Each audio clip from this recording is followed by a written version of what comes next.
지난 여름 서울 관악구에 사는 김민수 씨는 에어컨을 하루 종일 틀어놓고도 전기세 단돈 28,000원만 냈습니다. 같은 아파트 같은 평수인데 옆집 박영희 씨는 12만 원을 냈죠. 4배나 차이가 나는 이 놀라운 현실, 과연 무엇이 이런 차이를 만들어내는 걸까요? 이 버튼 하나면 에어컨 하루 종일 틀어도 전기세 안 나옵니다. 지금까지 여러분은 매달 10만 원씩 그냥 날리고 있었어요. 무더운 여름밤, 에어컨 끄고 선풍기만 틀고 잠들었다가 새벽에 더위에 깨어나 뒤척이고 아이들이 땀에 젖어 칭얼거리는데도 전기세가 두려워 에어컨 켜기를 망설이는 순간들. 이제 그런 고민 끝내세요. 안녕하세요. 저는 30년간 에어컨 설치와 관리를 해온 전직 설치기사 이동원입니다. 오늘 이 영상을 끝까지 보시면 에어컨을 어떻게 써야 할지를 정확히 아실 수 있고 에어컨에 관한 많은 팁을 알게 되실 거예요. 반대로 이 영상을 그냥 지나치시면 이 사실을 몰라서 전기세 폭탄을 맞는 일이 생깁니다. 제가 알려드릴 방법만 제대로 알고 계시면 전기세는 절반으로 줄이면서도 하루 종일 시원하게 지낼 수 있거든요. 게다가 정부에서 무려 70만 원까지 지원받을 수 있는 제도도 함께 말씀드릴게요. 지금 구독과 좋아요 한번 눌러두시면 이런 유익한 정보를 앞으로도 빠짐없이 챙겨보실 수 있고 혹시 중요한 영상 놓치실 일도 없으실 거예요. 그리고 영상 보시다가 내가 그때 한 행동이 이거였구나. 어쩐지 이상하더라 이런 생각 드시면 꼭 댓글로 남겨주세요. 저희 채널의 댓글창은 많은 분들과 소통하는 여러분들의 이야기 공간입니다. 이제 바로 본론으로 들어가겠습니다. 수천 대의 에어컨을 직접 설치하고 수많은 가정의 전기 요금을 확인해왔죠. 그런데 정말 안타깝게도 대부분의 분들이 에어컨을 잘못 사용하고 계시더라고요. 제가 지금까지 봐온 것 중 가장 충격적인 사례를 하나 말씀드릴게요. 분당에 사는 최정희 씨는 작년 여름 전기세로 매달 18만 원씩 냈어요. 그런데 제가 알려드린 방법 하나만 바꿨더니 다음 달 전기세가 6만 원으로 뚝 떨어졌습니다. 무려 12만 원이나 절약한 거예요. 같은 에어컨, 같은 집에서 말이죠. 사실 에어컨 전기세의 차이는 기계 문제가 아니라 사용 방법의 차이에서 나옵니다. 대부분의 분들이 상식이라고 생각하는 에어컨 사용법이 사실은 전기세를 올리는 잘못된 방법인 경우가 많거든요. 한국전력의 실험 결과에 따르면 에어컨 사용 패턴을 바꾸는 것만으로도 전기 사용량을 평균 47% 줄일 수 있다고 합니다. 이건 제가 현장에서 확인한 결과와도 정확히 일치하는 수치예요. 그럼 지금부터 여러분이 모르고 있던 에어컨 사용의 진실을 하나씩 알려드릴게요. 첫 번째로, 외출할 때 에어컨을 무조건 끄는 것부터 시작해보죠. 많은 분들이 이렇게 생각하세요. 집에 아무도 없는데 에어컨 켜두는 건 낭비 아닌가? 마트 가거나 병원 갈 때처럼 1시간 정도 외출하면서 에어컨을 끄는 습관, 절약 정신으로 잘하고 있다고 생각하시죠? 하지만 이건 사실 전기세를 더 올리는 길이에요. 왜냐하면 에어컨은 껐다 켤 때 가장 많은 전력을 사용하거든요. 특히 인버터형 에어컨을 쓰신다면 더욱 그렇습니다. 에어컨을 끄고 외출했다가 돌아와서 다시 켜보세요. 실내 온도가 30도까지 올라가 있을 거예요. 그러면 에어컨이 설정 온도인 26도까지 낮추려고 실외기를 풀가동시킵니다. 이때 5분간 사용하는 전기량이 평소보다 무려 3배 이상이에요. 마치 고속도로에서 정차했다가 다시 시속 100km로 가속하는 것과 같아요. 반면 계속 켜둔 상태에서는 실외기가 간헐적으로 작동하면서 설정 온도를 유지하죠. 고속도로에서 일정 속도로 주행하는 것처럼 에너지 효율이 훨씬 높아지는 거예요. 제가 30년 동안 고객 댁을 관리하면서 확인한 결과 90분 이내 외출이라면 에어컨을 그냥 켜두는 게 전기세를 훨씬 아끼는 방법이었습니다. 물론 출근처럼 몇 시간 이상 집을 비우는 경우에는 꺼도 괜찮아요. 인천에 사는 조민아 씨 사례를 들어보면 평소 짧은 외출 때마다 에어컨을 껐다 켰다 반복하면서 한 달 전기세가 14만 원 나왔어요. 그런데 90분 이내 외출에는 에어컨을 끄지 않는 방법을 쓰기 시작했더니 다음 달 전기세가 8만 원으로 줄었습니다. 두 번째로 많은 분들이 착각하는 건 제습 모드에 대한 오해입니다. 조용하고 바람이 약하게 나오는 제습 모드, 왠지 전기를 덜 쓸 것 같은 느낌이 들죠? 하지만 여기에는 큰 함정이 숨어 있어요. 에어컨의 실외기는 냉방이든 제습이든 동일하게 작동합니다. 제습은 체감상 조용하고 바람도 약하게 느껴지지만 에너지 소모는 냉방과 거의 차이가 없어요. 그럼 제습 모드는 쓰면 안 되나요? 그것도 아니에요. 비 오는 날이나 장마철처럼 습도가 높은 날엔 제습 모드가 오히려 더 효율적입니다. 실제로 LG전자 연구소의 실험 결과 같은 온도로 설정했을 때 제습 모드는 냉방보다 2.7배 더 많은 습기를 제거했어요. 이렇게 습도가 높은 날엔 제습 모드가 더 쾌적하게 느껴지고 결국 냉방 효과를 더 높여주는 경우도 많죠. 다만 주의할 점이 하나 있어요. 제습 모드는 처음부터 켜면 안 됩니다. 처음엔 냉방 모드로 실내를 시원하게 만든 후 한두 시간 뒤에 제습으로 전환하면 시원함과 쾌적함을 모두 잡을 수 있어요. 더위는 냉방으로, 습기는 제습으로. 이걸 잘 구분해서 쓰는 것이 전기세 절약 전략의 핵심입니다. 세 번째는 에어컨 바람 방향에 대한 잘못된 상식이에요. 바람이 발끝에 닿으면 시원하니까 자꾸 바람 방향을 아래로 설정하게 되죠. 그런데 그게 오히려 방을 더 덥게 만들고 있다는 사실 알고 계셨나요? 에어컨은 사람을 향해 바람을 쏘는 기계가 아니라 공기를 순환시키는 기계입니다. 차가운 공기는 아래로 가라앉고 뜨거운 공기는 위로 올라가는 건 기본적인 과학 원리죠. 그래서 바람을 아래로 보내면 시원한 공기는 바닥에만 머물고 천장 위는 여전히 더운 상태로 남아 있어요. 그럼 에어컨 센서는 어떻게 반응할까요? 아직 덥다고 판단해서 실외기를 계속 작동시키게 됩니다. 그 결과 전기만 많이 먹고 실제로는 시원하지 않은 기묘한 상황이 벌어져요. 해결 방법은 간단합니다. 바람 방향을 천장 쪽 위로 향하게 해주세요. 찬 공기가 위에서 아래로 퍼지며 방을 고르게 냉각시키게 됩니다. 그리고 또 하나 중요한 점, 에어컨 앞에 장롱이나 냉장고, 소파 같은 큰 가구가 놓여 있다면 지금 당장 치우세요. 바람이 막혀버리면 실내 공기가 순환되지 못해 냉방 효율이 떨어지고 전기세만 올라갑니다. 대구에 사는 한상민 씨는 거실 에어컨 앞에 큰 소파를 놓고 살았어요. 그런데 소파 위치를 바꾸고 바람 방향을 위로 조정했더니 한 달 전기세가 11만 원에서 7만 원으로 줄었습니다.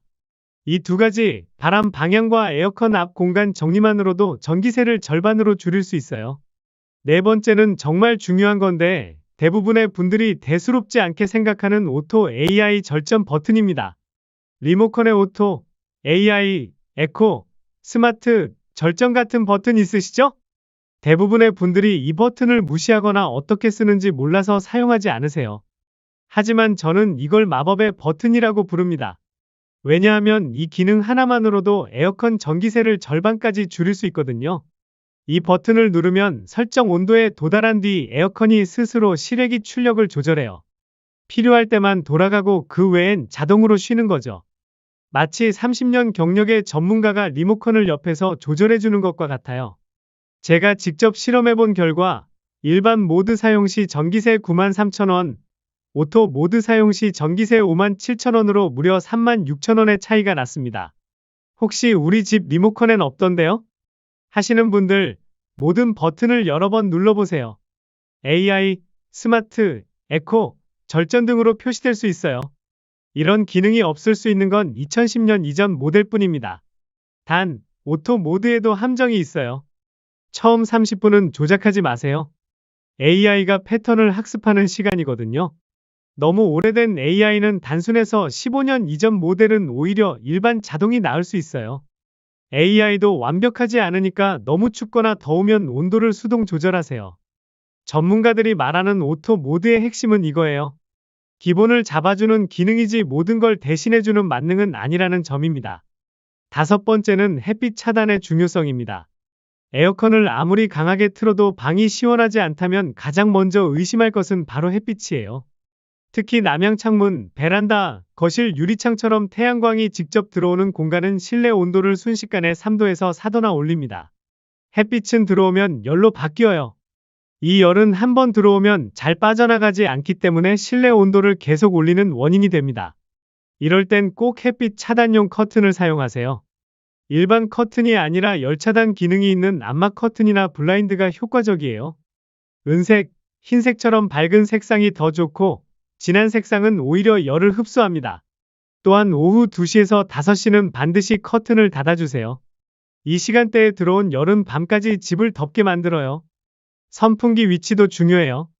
창문 쪽에 두면 뜨거운 바람이 들어오게 됩니다. 창문 반대편에서 공기를 밖으로 내보내는 식으로 둬야 해요. 이것만 바꿔도 에어컨 사용량은 줄고 전기세는 확실히 내려갑니다. 여섯 번째는 가장 간과되는 실수, 바로 필터 청소를 하지 않는 겁니다. 에어컨에서 이상한 냄새가 나요. 바람은 나오는데 시원하지 않아요. 전기세가 갑자기 올랐어요. 이런 증상이 있다면 가장 먼저 확인해야 할 건 바로 필터예요.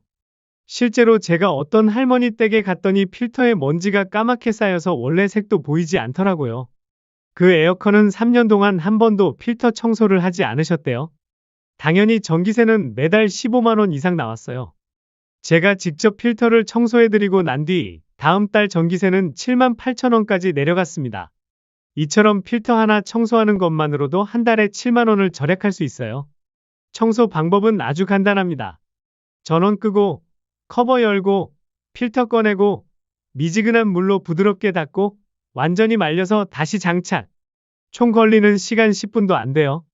여름철엔 2주에 한 번 청소해주세요. 특히 시니어 가정은 환기 시간이 짧아서 실내 먼지가 더 잘 쌓입니다. 달력에 표시해두고 첫째 주, 셋째 주 같은 주기를 정해두시면 잊지 않고 실천하실 수 있어요.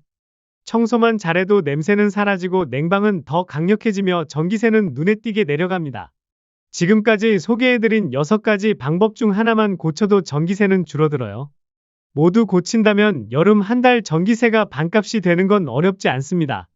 에어컨을 아껴 쓰고 바람 방향도 잘 조절하고 필터 청소까지 꼼꼼히 했는데도 전기세가 부담스럽다면 가장 강력한 방법을 알려드릴게요.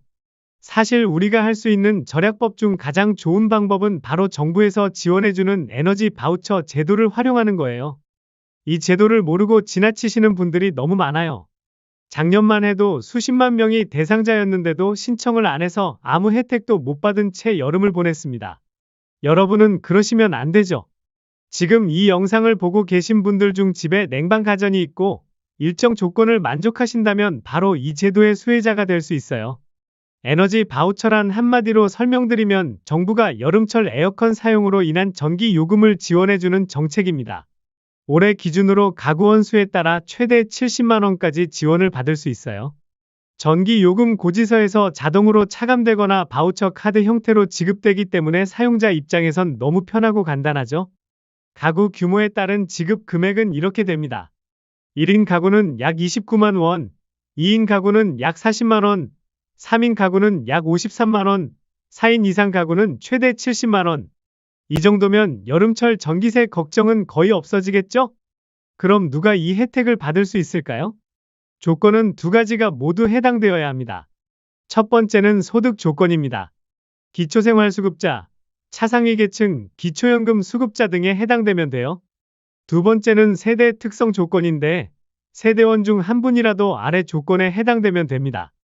65세 이상 어르신, 6세 미만 영유아가 있는 가정, 임산부, 장애인 등록자, 희귀질환 또는 중증질환 환자, 한부모 가정 등에 해당되면 돼요. 혹시 나는 해당 안 될 것 같아 라고 생각하셨다면 꼭 다시 한번 확인해 보세요. 차상위 계층의 범위는 생각보다 넓고 조건도 다양합니다. 가장 간단한 방법은 주민센터에 전화 한 통 하셔서 문의해 보시는 거예요. 생각보다 많은 분들이 대상자가 될 수 있어요. 부천에 사는 김영수 씨는 65세 이상 어르신이 계신 가정이라 에너지 바우처 대상자였는데 몰라서 3년 동안 신청을 안 했대요. 그런데 작년에 알고 나서 신청했더니 70만 원을 지원받아서 여름 내내 에어컨 틀고도 전기세 걱정이 없었다고 하시더라고요. 신청 방법도 아주 간단합니다. 신분증, 주민등록등본 이 2가지만 챙겨서 거주지 관할 주민센터에 방문하시면 돼요. 신청서 작성 시간은 3분이면 충분하고 어르신분들은 현장에서 직원분들이 친절하게 도와주십니다. 그리고 한 가지 더 좋은 점, 에너지 바우처는 여름철 냉방비뿐 아니라 겨울철 난방비까지 감면돼요. 1년 내내 전기세 걱정을 덜 수 있는 정말 든든한 제도입니다. 꼭 챙기세요. 이건 기회예요. 이건 단순히 몇천 원 할인해주는 그런 제도가 아니라 정부가 전기세 자체를 줄여주는 강력한 지원 정책이에요. 정부가 도와줄 수 있을 때 우리는 꼭 그 기회를 잡아야겠죠. 부모님, 형제, 지인 중에 해당될 수 있는 분이 있다면 꼭 이 정보를 알려주세요. 신청서 한 장, 3분의 시간으로 여름 전기세 걱정을 없앨 수 있습니다. 한국에너지공단의 조사에 따르면 에너지 바우처 제도를 활용한 가정의 97%가 여름철 전기세 부담이 크게 줄었다. 고 답했어요. 이런 정부 제도를 모르고 지나치는 건 정말 아까운 일이에요. 지금까지 여러분은 하루 종일 에어컨을 켜도 전기세를 절반으로 줄이는 방법을 하나하나 꼼꼼하게 살펴보셨습니다. 짧은 외출에는 에어컨을 끄지 말기, 냉방과 제습의 효율적 전환하기, 바람 방향과 가구 배치 조정하기, 마법의 오토 버튼 활용하기, 햇빛 차단과 필터 청소하기, 그리고 정부 지원금 70만 원 받기까지. 이 모든 내용은 한여름 폭염 속에서도 시원하고 절약된 하루를 보내기 위한 실전 가이드입니다. 이제 여러분이 하실 일은 단 하나, 지금 들은 내용을 바로 실천에 옮기는 것입니다. 그리고 한 가지 더, 이 소중한 정보를 아직 모르는 주변 분들께 꼭 공유해 주세요. 당신이 보내는 영상 하나가 한 가정의 여름 전기세를 절반으로 줄여줄 수 있어요. 이건 단순한 정보가 아니라 당신과 주변을 바꾸는 힘입니다. 사실 많은 분들이 이런 질문을 하세요. 정말 이 방법들이 효과가 있을까요? 의심스러우시죠? 저도 이해해요. 30년 전 제가 처음 이 업계에 발을 들였을 때도 마찬가지였거든요. 그때는 에어컨이 지금처럼 흔하지 않았어요. 한 동네에 에어컨 있는 집이 몇 집 안 됐죠. 그런데 지금은 어떤가요? 거의 모든 집에 에어컨이 있고 어떤 집은 방마다 다 있어요. 그런데 정작 제대로 쓰는 방법은 아무도 가르쳐 주지 않더라고요. 제가 현장에서 만난 가장 기억에 남는 분이 있어요. 수원에 사는 78세 할머니 박순자 씨였는데 여름마다 전기세 20만 원씩 나와서 에어컨 켜기가 무서우셨대요. 손자들이 놀러 와도 더워하는 걸 보기만 하고 계셨죠. 그런데 제가 알려드린 방법들을 하나씩 적용해 보니까 어떻게 됐을까요? 첫 번째 달, 전기세가 12만 원으로 줄었어요. 두 번째 달에는 8만 원, 세 번째 달에는 6만 원까지 떨어졌습니다. 할머니가 전화로 얼마나 고마워하시던지 지금도 생각하면 가슴이 뭉클해져요. 이제 손자들 와도 마음껏 에어컨 틀어줄 수 있어요 라고 하시던 목소리가 아직도 귀에 생생해요. 이게 바로 제가 이 방법들을 알려드리는 이유입니다. 하지만 여기서 중요한 건 이런 변화가 하루아침에 일어나지 않는다는 점이에요. 에어컨 사용 습관을 바꾸는 건 마치 다이어트나 운동 습관을 만드는 것과 비슷해요. 처음엔 어색하고 불편할 수 있어요. 예를 들어, 외출할 때 에어컨을 끄지 않는 것부터 시작해 볼까요? 처음엔 정말 아깝게 느껴질 거예요. 집에 아무도 없는데 에어컨이 돌아가고 있다니? 하면서 마음이 불편하실 수도 있어요. 하지만 한 달만 해보세요. 전기세 고지서를 받아보시면 생각이 바뀔 거예요. 그리고 또 하나 중요한 팁을 드릴게요. 에어컨 온도 설정에 대한 이야기인데 많은 분들이 놓치는 부분이에요. 대부분 26도나 25도로 설정하시는데 사실 처음 30분은 24도로 설정하는 것이 더 효율적이에요. 왜냐하면 초기에 빠르게 온도를 낮춘 후 목표 온도에 도달하면 26도나 27도로 올리는 것이 전체적인 전력 소모를 줄이거든요. 마치 자동차로 언덕을 오를 때 처음엔 엑셀을 3개 밟았다가 정속 주행으로 바꾸는 것과 같은 원리예요. 한국전자기술연구원의 실험 결과에 따르면 이런 단계별 온도 조절 방식을 쓰면 일정 온도로 계속 유지하는 것보다 평균 23% 전력을 절약할 수 있다고 해요. 그런데 여기서 절대 하지 말아야 할 실수가 하나 있어요. 급하게 시원해지려고 18도나 19도로 설정하는 것입니다. 이건 정말 최악의 선택이에요. 에어컨이 미친 듯이 돌아가면서 전기를 퍼먹지만 실제로는 26도로 설정했을 때와 시원해지는 속도가 거의 차이가 없거든요. 이건 마치 고속도로에서 시속 200km로 달린다고 해서 시속 100km일 때보다 2배 빨리 도착하는 게 아닌 것과 같아요. 오히려 연비만 나빠지고 위험해지죠. 실제로 창원에 사는 직장인 이현주 씨는 집에 들어오자마자 항상 20도로 설정하는 습관이 있었어요. 빨리 시원해지고 싶어서였죠. 그런데 한 달 전기세가 16만 원까지 나왔어요. 제가 온도 설정 방법을 알려드린 후 처음 30분은 24도, 그 다음은 26도로 사용하도록 했더니 다음 달 전기세가 9만 원으로 떨어졌습니다. 또 다른 중요한 포인트는 에어컨과 선풍기의 조합이에요. 많은 분들이 에어컨만 틀거나 선풍기만 틀거나 하는데 이 둘을 함께 사용하면 시너지 효과가 엄청나요.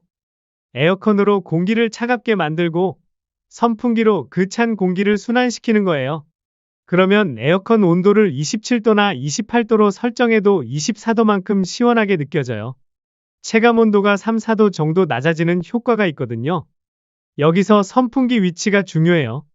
에어컨에서 나오는 찬 공기의 방향과 같은 방향으로 선풍기를 배치하세요. 그러면 찬 공기가 방 전체로 빠르게 퍼져나가면서 냉방 효율이 극대화됩니다. 부산에 사는 신혼부부 김태준, 박미영 씨는 이 방법을 사용해서 놀라운 결과를 얻었어요. 평소 에어컨 온도를 25도로 설정하고 한 달 전기세 11만 원을 냈는데 에어컨 26도로 하고 이 방법을 사용해서 전기세가 6만 원대로 떨어졌어요. 게다가 더 시원하게 느껴진다고 하더라고요. 그리고 밤잠에 대한 이야기도 빼놓을 수 없어요. 많은 분들이 밤에 자다가 춥다고 에어컨을 끄거나 온도를 올렸다가 새벽에 더워서 다시 내리기를 반복하시죠. 이런 온도 조절을 반복하면 오히려 전기를 더 많이 써요. 해결책은 타이머 기능을 적극 활용하는 거예요. 잠들기 2시간 전에 25도로 설정해서 방을 충분히 시원하게 만든 후 잠들 때쯤엔 27도로 올리고 3, 4시간 후 자동으로 꺼지도록 설정하는 거죠. 그리고 여름철 습도 관리도 정말 중요해요. 온도만 낮추고 습도는 신경 쓰지 않으면 끈적끈적한 불쾌감 때문에 온도를 계속 낮추게 돼요. 이럴 때는 앞서 말씀드린 제습 기능을 적절히 활용하시면 됩니다. 특히 장마철에는 온도보다 습도가 더 중요해요. 기온이 28도여도 습도가 50% 이하면 상당히 쾌적하게 느껴지거든요. 반대로 기온이 26도여도 습도가 80% 이상이면 너무 불쾌해요. 에어컨 청소에 대해서도 좀 더 자세히 말씀드릴게요. 필터 청소는 기본이고 실외기 청소도 정말 중요해요. 실외기 주변에 화분이나 빨래 등이 있으면 공기 순환이 안 돼서 냉방 효율이 떨어져요. 실외기는 뜨거운 공기를 밖으로 내보내는 역할을 하는데 주변이 막혀 있으면 그 뜨거운 공기가 다시 빨려 들어가면서 에어컨이 더 열심히 일해야 해요. 당연히 전기도 더 많이 먹게 되죠. 실외기 주변 1m 정도는 항상 깨끗하게 유지해 주시고 여름철에는 한 달에 한 번 정도 물로 간단히 씻어주세요. 단, 전원은 반드시 꺼놓고 하셔야 해요. 마지막으로 정말 중요한 에어컨 구매 팁도 하나 드릴게요. 혹시 에어컨을 새로 사실 계획이 있으시다면 무조건 인버터형으로 사세요. 일반형과 인버터형의 전기 사용량 차이는 정말 엄청나요. 일반형 에어컨은 설정 온도에 도달하면 완전히 꺼졌다가 온도가 올라가면 다시 100% 출력으로 가동돼요. 반면 인버터형은 설정 온도에 도달한 후에도 미세하게 출력을 조절하면서 온도를 유지해요. 이 차이가 전기세에서는 엄청난 차이로 나타나요. 같은 조건에서 일반형 에어컨 한 달 전기세 12만 원이면 인버터형은 7만 원 정도예요. 거의 절반 수준이죠. 전문가로서 마지막으로 한 말씀 드리면 에어컨 전기세 절약은 단순히 돈을 아끼는 것만이 아니에요. 우리 가족의 건강을 지키고 환경을 보호하고 더 나은 삶을 만들어가는 지혜로운 선택이에요. 무더운 여름, 더 이상 전기세 때문에 가족이 더위에 고생하는 일은 없어야 해요. 어르신들이 전기세 걱정에 에어컨 끄고 더위를 참다가 온열질환으로 병원에 가시는 안타까운 일들도 없어져야 하고요. 오늘 알려드린 방법들을 하나씩 실천해보세요. 처음엔 어색할 수 있지만 한 달만 지나면 습관이 될 거예요. 그리고 그 습관이 여러분의 여름을 완전히 바꿔놓을 겁니다. 오늘 영상이 도움되셨다면 구독과 좋아요 부탁드립니다. 댓글을 남겨 다른 분들과 소통도 해보세요. 올여름 에어컨을 틀며 미소 지을 수 있는 가장 시원하고 경제적인 여름이 되시길 진심으로 바랍니다. 감사합니다.